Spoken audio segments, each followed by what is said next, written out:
बिस्मिल्लाहिर्रहमानिर्रहीम अस्सलामुअलैकुम वरहमतुल्लाहि वबरकातुहू। उम्मीद है दोस्तों सब खैर व आफियत से होंगे। आज के अपने इस वीडियो के अंदर हम CS 304 प्रैक्टिकल की जो असाइनमेंट नंबर 2 फाल 2022 आई हुई है उसको कंप्लीट जो है उसका सोल्यूशन सॉल्व करेंगे। और इस असाइनमेंट की जो ड्यू डेट है वो 26 जनवरी 2023 है। दोस्तों इस असाइनमेंट को आपने जो है वो ओनली .cpp फॉर्मेट के अंदर, यानी ये जो कोडिंग वाला फॉर्मेट होता है .cpp कोडिंग वाली फ़ाइल, इसी कोडिंग वाली फ़ाइल को अपनी VUID के साथ सेव करके देन आपने LMS के ऊपर जो है वो अपलोड करना है। अगर आप ये .cpp फाइल अपलोड नहीं करते अपनी VUID के साथ तो देन आपको कोई मार्क्स असाइन नहीं किए जाएंगे, आपको 0 मार्क्स दिए जाएंगे। अब दोस्तों यहाँ पे एक आपको सिनेरियो दिया गया है कि आपको एक जो है वो आर्टिस्ट के लिए जो है वो एक बनाना है, प्रोजेक्ट क्रिएट करना है, जिसके अंदर क्या होगा, आर्टिस्ट का नेम होगा, उसके आर्टिस्ट का म्यूज़िक बैंड का नेम होगा, उसके म्यूज़िक की कैटेगरी होगी और उसका मेन इंस्ट्रूमेंट का नेम होगा। तो ये 4 चीज़ें आपने स्टोर करनी है। यहाँ पे आप डिफरेंट सारी आपको क्लासेस दी हुई हैं। एक आर्टिस्ट नाम की आपने क्लास बनानी है, एक म्यूज़िक बैंड नाम की आपने क्लास क्रिएट करनी है, एक म्यूज़िक कैटेगरी नाम की क्लास क्रिएट करनी है और देन आपने पॉप नाम की क्लास और क्लासिक नाम की जो क्लास है वो क्रिएट करनी है। तो यानी टोटल यहाँ पे 5 क्लासेस आपने क्रिएट करनी है। अब ये जो आपकी 2 क्लासेस हैं, आर्टिस्ट जो क्लास है ये म्यूज़िक बैंड क्लास के अंदर जो है वो कंपोजिशन इसकी करेंगे आप। उसके बाद जो म्यूज़िक बैंड क्लास है इसकी आप कंपोजिशन करेंगे म्यूज़िक कैटेगरी क्लास के अंदर। देन आप जो है ये जो म्यूज़िक कैटेगरी क्लास है इसको इनहेरिट करेंगे, यानी अपनी यानी ये जो पॉप क्लास और क्लासिक क्लास है ये दोनों इनहेरिट हो रही हैं आपकी म्यूज़िक कैटेगरी क्लास से, यानी म्यूज़िक कैटेगरी क्लास इन दोनों की पॉप क्लास और क्लासिक क्लास की पेरेंट क्लास है। अब यहाँ पे जो चीज़ें नेसेसरी हैं सर ने यहाँ पे आपको बताई हुई हैं कि सर ने कहा कि आपने जो है वो पॉप क्लास और क्लासिक क्लास के लिए सिर्फ जो है 2 अलग अलग ऑब्जेक्ट जो है वो क्रिएट करने हैं। जो आपकी पहली क्लास होगी पॉप क्लास, उसके साथ जो आप डाटा फिल करोगे उसमें आपने आर्टिस्ट का नेम जो दिया होगा वो आपका फर्स्ट नेम होगा और योर फर्स्ट नेम, यानी जो भी आपका फर्स्ट नेम है, जैसे मेरा नेम है खिज़र, तो यहाँ पे पॉप क्लास के अंदर जो आप आर्टिस्ट का नेम बताओगे वो आपका अपना फर्स्ट नेम होगा और जो आप बैंड नेम बताओगे वो आपका लास्ट नेम होगा। ये बात आपने याद रखनी है, अगर आप ऐसे नहीं करोगे तो आपको मार्क्स नहीं दिए जाएंगे। देन जो आपने सेकंड ऑब्जेक्ट मतलब क्लासिक जो क्लास है क्लासिक म्यूज़िक वाली, उसके अंदर जो आपने आर्टिस्ट का नेम देना है वो आपका लास्ट नेम होगा और जो आपने बैंड का नेम देना है वो आपका फर्स्ट नेम होगा। और दूसरी यहाँ पे जो इम्पोर्टेंट बात है वो ये है, सारे का यहाँ पे आपने कंपोजिशन और इनहेरिटेंस ये 2 कंसेप्ट मस्ट अपने कोड के अंदर जो है वो इंक्लूड करने हैं। तो मैं आपको यही कहूँगा जैसे कोडिंग मैंने किया और ये आपको कुछ इस तरह की आउटपुट आएगी। ये देखो यहाँ पे देखो आपकी सबसे पहले VUID आएगी, उसके बाद जो आपने पॉप म्यूज़िक का जो डाटा एंटर करना है उसमें आपने आर्टिस्ट के नेम की जगह पे अपना फर्स्ट नेम देना और म्यूज़िक बैंड नेम की जगह पे आपने अपना लास्ट नेम देना। इसी तरह जब आप क्लासिक म्यूज़िक के लिए डाटा एंटर करेंगे उसमें आपने आर्टिस्ट नेम की जगह पे अपना लास्ट नेम देना और म्यूज़िक बैंड नेम की जगह पे अपना फर्स्ट नेम देना। तो इस तरह से आपकी आउटपुट होनी चाहिए। जो इंपॉर्टेंट बात है वो यहाँ पे ये है कि आपने कंपोजिशन और इनहेरिटेंस इन दोनों मेन कंसेप्ट का इस्तेमाल करना है, ठीक है, और आपने अपना फर्स्ट नेम और लास्ट नेम यूज़ करना है। तो यहाँ पे चलते हैं और इस कोड को 201 बाई 1 समझते हैं और इस कोड को सेम एज इट इज़ आप लिख लो, कोई इशू नहीं है। सिर्फ फ़र्क कहाँ पे आएगा, यहाँ पे जहाँ पे मैंने अपनी VUID दी, यहाँ पे लेट्स जो भी मैंने VUID एक मैंने टेम्परेरी VUID लगाई है, ये आप VUID जो है अपनी यहाँ पे आपने अपनी VUID बतानी है जो भी आपकी अपनी ऑफिशियल VUID है। ये बात का आपने खास करना है। यहाँ पे दोस्तों जो सारे जितने कंसेप्ट किए हैं वो सारे मैंने इंप्लीमेंट किए हुए हैं। सबसे पहले यहाँ पे 2 हेडर फाइल्स लगी हुई हैं, 1 बाय 1 कोड बताने लगा हूँ, इसको फटाफट से नोट कर दें अगर आपने नोट करना है। अगर आपने पेड में हमसे लेना है तो आप हमसे व्हाट्सएप पे कॉन्टैक्ट करके पेड में ये असाइनमेंट सोल्यूशन जो है वो ले सकते हैं। तो यहाँ पे देखिए मैंने सबसे पहले 2 हेडर फाइल्स इंक्लूड की हुई हैं, उसके बाद हमारे पास ये लाइब्रेरी है यूजिंग नेम स्पेस स्टैंडर्ड और देन उसके बाद हमारे पास एक क्लास है आर्टिस्ट नाम से और ये आर्टिस्ट क्लास की बॉडी जो है वो ओपन हो रही है। उसके बाद प्राइवेट एक्सेस स्पेसिफायर के अंदर हमने एक डाटा मेंबर दिया हुआ है आर्टिस्ट नेम के नाम से जिसमें हम अपने आर्टिस्ट का नेम रखेंगे और देन पब्लिक एक्सेस स्पेसिफायर के अंदर हमने एक आर्टिस्ट क्लास का कंस्ट्रक्टर बनाया हुआ है, डिफ़ॉल्ट कंस्ट्रक्टर, जिसके अंदर हम अपने ये जो आर्टिस्ट नेम का डाटा मेंबर है उसकी वैल्यूज़ को डिफ़ॉल्ट इनिशियलाइज़ कर रहे हैं। देन उसके बाद हमारे पास सेट आर्टिस्ट नेम का एक हमने फंक्शन क्रिएट किया है यूज़र डिफाइन, जिसके अंदर हम क्या कर रहे हैं, आप यूज़र से जो है वो आर्टिस्ट नेम पूछ रहे हैं और वो आर्टिस्ट नेम जो भी बताएगा वो हम आर्टिस्ट नेम वाले वेरिएबल में स्टोर कर देंगे। देन यहाँ तक आपने कर दिया होगा। अब नेक्स्ट चलते हैं। नेक्स्ट हम इस क्लास के अंदर एक डिस्प्ले फंक्शन बनाया हुआ है हमने, जो क्या करेगा हमारा डाटा डिस्प्ले करेगा और उसके बाद हमने एक डिस्ट्रक्टर लगाया हुआ है। इस डिस्ट्रक्टर के बाद हमारी जो आर्टिस्ट नाम क्लास है वो क्लोज हो रही है और लास्ट पे सेमीकोलन लगा हुआ है। देन उसके बाद ये जो चीज़ें जहाँ जहाँ जो चीज़ लगी हुई है दोस्तों इसको सेम एज इट इज़ आपने ऐसे ही लगाना, जहाँ पे सेमीकोलन है वहाँ पे सेमीकोलन, जहाँ पे नहीं है वहाँ पे नहीं लगाना। तो कोई गड़बड़ नहीं करनी है, क्योंकि फिर आप जब गड़बड़ करते हो ना किसी एक जगह पे भी तो आपका सारा कोड जो है वो गलत हो जाता है। तो उसके बाद हमारे पास क्लास है जी म्यूज़िक बैंड के नाम से, इस क्लास की ओपनिंग हो रही है। और उसके बाद प्राइवेट एक्सेस स्पेसिफायर के अंदर हमने सबसे पहले क्या किया, एक बैंड नेम के नाम से हमने एक डाटा मेंबर दिया जिसमें हम बैंड का नेम पूछेंगे।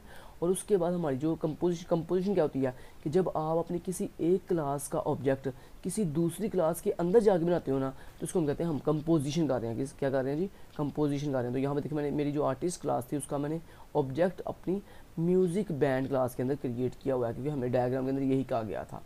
तो आपने भी ऐसे ही करना है। उसके बाद हमारे पास आ गया पब्लिक एक्सेस स्पेसिफायर। इसके नीचे मैंने क्या किया, अपनी म्यूज़िक बैंड क्लास का सबसे पहले डिफ़ॉल्ट कंस्ट्रक्टर बना दिया। उसके बाद मैंने सेट बैंड नेम का फंक्शन बनाया हुआ है, जिसके अंदर मैं क्या कर रहा हूँ, सबसे पहले अपनी जो आर्टिस्ट क्लास है उसके सेट आर्टिस्ट नेम वाले फंक्शन को कॉल कर रहा हूँ। और उसके बाद मैंने यहाँ पे अपने बैंड नेम को सेट करने के लिए यूज़र से वैल्यू लेकर बैंड नेम में सेट कर दिया। देन उसके बाद हमारे पास डिस्प्ले फंक्शन है, जो क्या कर रहा है, हमारे सबसे पहले जो आर्टिस्ट क्लास है उसके डिस्प्ले फंक्शन को कॉल कर रहा है। जब आप कंपोजिशन करते हो ना, तो फिर आप अपनी जो कंपोजिशन वाली पेरेंट क्लास होती है उसके ऑब्जेक्ट के साथ उसके फंक्शन को कॉल करते हो। तो यहाँ पे मैंने कहा ए डॉट डिस्प्ले फंक्शन, उसके बाद अपने म्यूज़िक बैंड वाला जो फंक्शन था उसकी वैल्यू को मैंने कॉल कर लिया है। देन उसके बाद मैंने क्या किया, अपनी म्यूज़िक बैंड क्लास का डिस्ट्रक्टर क्रिएट किया हुआ है। और फाइनली हमारी क्लास जो है वो लास्ट यहाँ पे क्लोज हो गई है, लास्ट में सेमीकोलन। उसके बाद हमने म्यूज़िक कैटेगरी क्लास बनाई हुई है, जिसके अंदर हमने दो वेरिएबल डाटा मेंबर बनाए हैं, एक कैटेगरी नेम के नाम से, एक इंस्ट्रूमेंट के नाम से। कैटेगरी नेम के अंदर हम कैटेगरी का नेम पूछेंगे, और देन इंस्ट्रूमेंट के अंदर हम उसके मेन इंस्ट्रूमेंट का नाम पूछेंगे। उसके बाद हमने क्या किया, फिर अगेन कंपोजिशन की हुई है, जिसके अंदर हमने अपनी म्यूज़िक बैंड क्लास का ऑब्जेक्ट बनाया हुआ है, किस क्लास के अंदर, म्यूज़िक कैटेगरी क्लास के अंदर। तो इसको हम कहते हैं कंपोजिशन, जो कंपोजिशन हो रही है। और देन इस कंपोजिशन के बाद हम क्या कर रहे हैं, पब्लिक एक्सेस स्पेसिफायर के अंदर हमने एक डिफ़ॉल्ट कंस्ट्रक्टर क्रिएट कर लिया है। देन उसके बाद सेट कैटेगरी नेम के लिए हमने फंक्शन बना लिया, जिसके अंदर हम अपनी म्यूज़िक बैंड क्लास के फंक्शन को जो है वो कॉल कर रहे हैं, और उसके बाद म्यूज़िक कैटेगरी का नेम सेट कर रहे हैं। और देन उसके बाद हमने सेट इंस्ट्रूमेंट का फंक्शन बनाया हुआ है, जिसके अंदर हम अपने इंस्ट्रूमेंट का नेम सेट कर रहे हैं। और देन फाइनली जो है अपनी वैल्यू डिस्प्ले करने के लिए हमने सबसे पहले अपनी म्यूज़िक बैंड जो क्लास थी उसके डिस्प्ले फंक्शन कॉल किया, और देन हमने अपने दोनों वेरिएबल कैटेगरी नेम और इंस्ट्रूमेंट का नेम स्क्रीन पर डिस्प्ले कर दिया। फाइनली हमने इस क्लास का डिस्ट्रक्टर बना दिया, और लास्ट में सेमीकोलन लगा के ये क्लास टर्मिनेट होगी। उसके बाद हमने कहा था हमने दो क्लासेस बनाई है, एक पॉप क्लास और एक क्लासिक क्लास। दोनों क्लासेस बिल्कुल एम्प्टी होंगी, कुछ नहीं आपने इन क्लासेस के अंदर लिखना। जस्ट आपने क्या करना है, पॉप क्लास को और क्लासिक क्लास को जो है वो अपनी म्यूज़िक कैटेगरी क्लास के साथ क्या कर देना जी, इनहेरिट कर देना। तो इसको हम कहते हैं इनहेरिटेंस। जब आप इस तरह अपनी एक क्लास को दूसरी क्लास के साथ इस तरह जोड़ते हो तो इसको हम कहते हैं जी इनहेरिटेंस। तो ये हमने दोनों क्लासेस को इनहेरिट कर लिया है अपनी म्यूज़िक कैटेगरी क्लास के साथ। बस इतना आपने कोड कर लिया। इतना कोड करने के बाद देन आपका आ गया जी मेन का फंक्शन। अब इस मेन के फंक्शन को आप फटाफट से नोट कर लो। इस मेन के फंक्शन के अंदर में हम कुछ नहीं कर रहे, बस इतना कर रहे हैं कि सर ने कहा था कि आपने जो पॉप क्लास बनानी है पॉप म्यूज़िक के लिए, उसके लिए भी आपने ऑब्जेक्ट बनाना है, और देन जो क्लासिक क्लास है उसके लिए भी ऑब्जेक्ट बनाना है। तो मैंने दोनों क्लासेस का ऑब्जेक्ट बना लिया। देन उसके बाद अपनी स्क्रीन पर अपनी व्यू आईडी प्रिंट करनी है। यहाँ पे आपने अपनी व्यू आईडी मस्ट लगा देनी है, जो भी आपकी अपनी व्यू आईडी है।